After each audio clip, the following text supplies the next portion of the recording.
10 años. Cualquier noticia que tengo yo aquí me parece como que es de ayer. Si yo digo, por ejemplo, que quien ganó el Goya fue Días Contados, pues es pues, de antes de ayer, ¿no? Y que Fernando Fernán Gómez había recibido el premio Príncipe de Asturias, pues aquí lo tenemos. Y a Fernando, y felizmente. O sea que, para no perder tiempo, ya que son estas horas, pasamos a hablar de Germinal y de la película.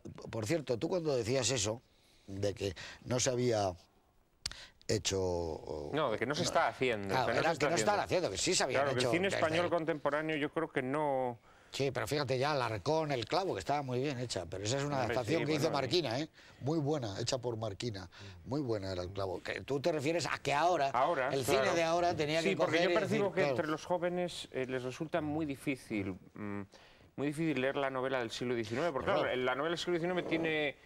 digamos, tiene unas premisas que hoy en día pues las descripciones resultan demasiado prolijas, etcétera, etcétera. Y eso las distancia del público joven. Y yo creo que si ahora mismo los directores de hoy hicieran adaptaciones como esta que acabamos de ver, pues esa gran literatura... Bueno. Yo estoy de acuerdo. Pero tú hiciste El abuelo, tú ten en cuenta que el cine francés, en muy pocos años, en los ultimísimos años, tienes La reina Margot, Cyrano de Bergerac, Germinal, pero muchísimas películas. Y bien, y además, como tú decías, se llenan los cines en Francia para ver La reina Margot. Bueno, pero es que hay un matiz a la observación de Juan Manuel, vale la pena profundizarlo un poco. Juan Miguel de Juan Manuel, dice, ¿no? Sí, sí. Digo que Juan Miguel va a hablar de Juan Manuel. Eso es, de siempre, Juan Miguel, Juan Manuel. Que no es que los españoles menosprecien el cine español, es que además tienen una escasísima cultura literaria por la educación que reciben. Es decir, no se adaptan novelas ni se adapta nada de la literatura porque no la conocen en absoluto, no la han estudiado en el bachillerato y no han hecho que amen su propia literatura como la aman los franceses. Voy a poner un ejemplo. ¿Os acordáis de los 400 golpes? Jean Piello, el niño, tiene una capillita con Balzac.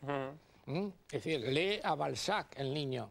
A ver quién, niño de esa edad en este país, lee a Baroja, Bazorino o a la Aldecoa, por ejemplo. No te digo Aldecoa porque Aldecoa es otro autor que ha sido muy bien adaptado por Mario Camus. Los pájaros de Baden-Baden, por ejemplo, es una magnífica adaptación. Lo que quería decir él y yo también la abundo es que lo que falta es un conocimiento de esa literatura, por eso no se adapta. Es que tú le hablas de algún autor, yo doy clases en la escuela. Tú lo sabes. La escuela de cine, matizas. La escuela de cine. Y les hablas de algún autor y los ves como miran, a ver si pasa una mosca. Ahora no han oído jamás hablar. Te voy a contar una pequeña anécdota. El otro día hablé de Arthur Miller y de Marilyn Monroe y una chica me dijo, Arthur Miller se casó con Marilyn Monroe y yo quise morirme allí. Es decir, su desconocimiento de todo es absoluto.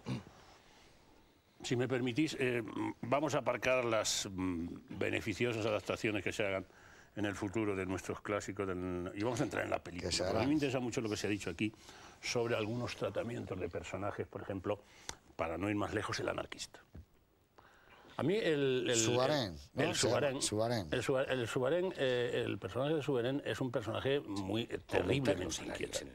Y creo que las pinceladas cuando aparecen está perfectamente trazado. Y además obedece a la constitución que la delirante mente anarquista de aquellos finales del siglo y principios de este nos ha transmitido otros autores, otras literaturas y otros estudios sociológicos o críticos. Por ejemplo, a mí ese anarquista está deformado, no lo sé. Está disfrazado de Trotsky un poco. Es decir, yo diría más, puede haber más, una intención, no diría aviesa, pero más incidente. Es decir, aquí con la gorrita y la perilla había quien me parece Lenin.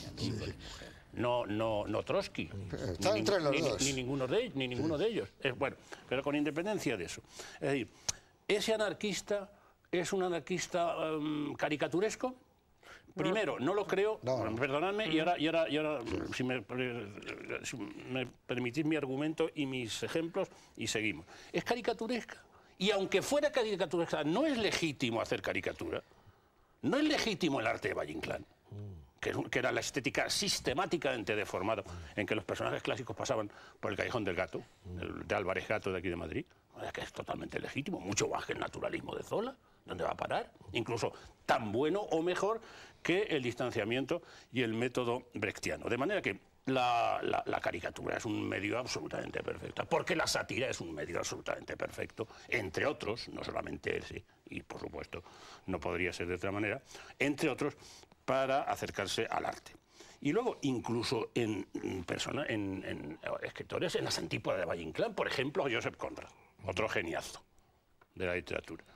Acordaos, si la habéis leído, una de las grandes novelas de Conrad, que es El agente secreto, que hizo una adaptación no respetándola Hitchcock, una película interesante. En El agente secreto salen unos anarquistas y unos rusos, por otra parte, rusos zaristas, porque están conectados, son agentes dobles, tanto del zarismo como de los círculos anarquistas de Londres, unos anarquistas realmente, es decir, en que ocurre lo que decía antes Prada, es decir, esa especie de tipos deformes, de tipos siniestros, de tipos incluso malolientes, mal vestidos, astrosos, etcétera. Eso está en Conrad. Eso está en la gente. Sí, no, y la destrucción. Eso está en la gente de que se trata de Conrad, que es un tratamiento absolutamente distinto al esperpento de Valle Inclán, que también es absolutamente válido, que no faltaba más. No, como quizá el de Valle Inclán. De manera que el anarquista, yo creo que además el anarquista, lo que a mí como espectador me produce, tanto en la novela como en la película que hemos visto, pues lo que me produce es una inquietud seria.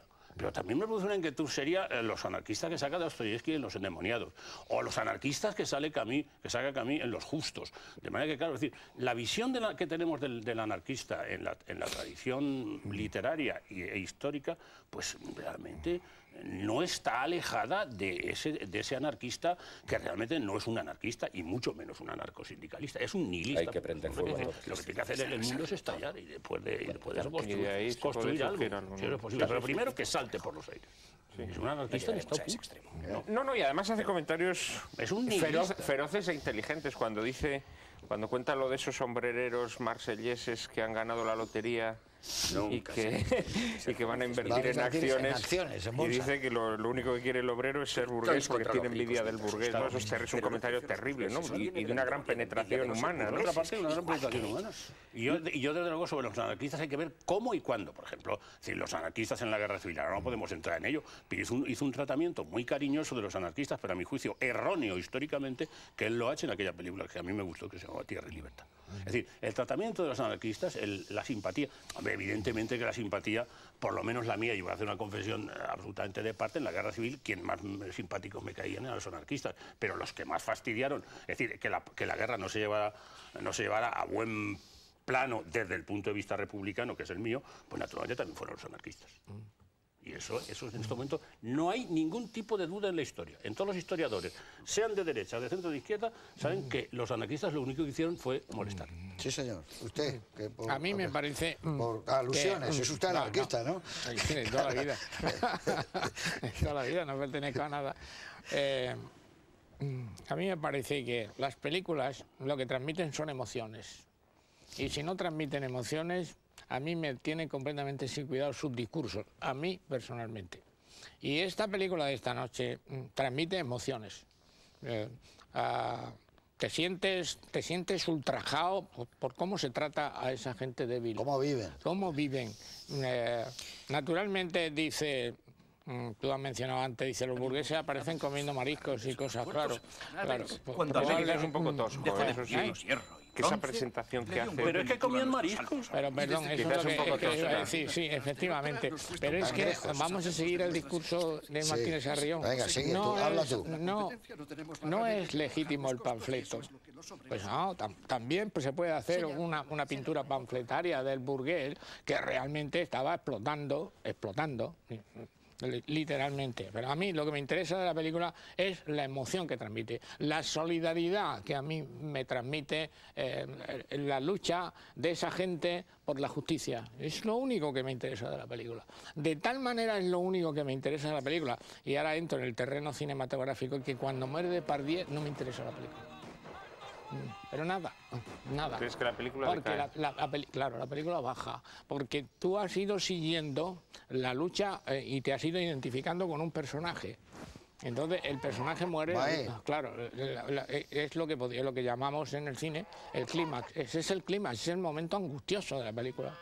Es que es el protagonista. Entonces, claro. De la película. Y ahí hay De hecho, que el personaje de y Tien... entonces lo que sigue la película es el sistema de la novela, que es ir entrelazando cabos para que no se pierda ningún personaje, porque es un gran folletín. La novela es un gran folletín, toda sola. Todo el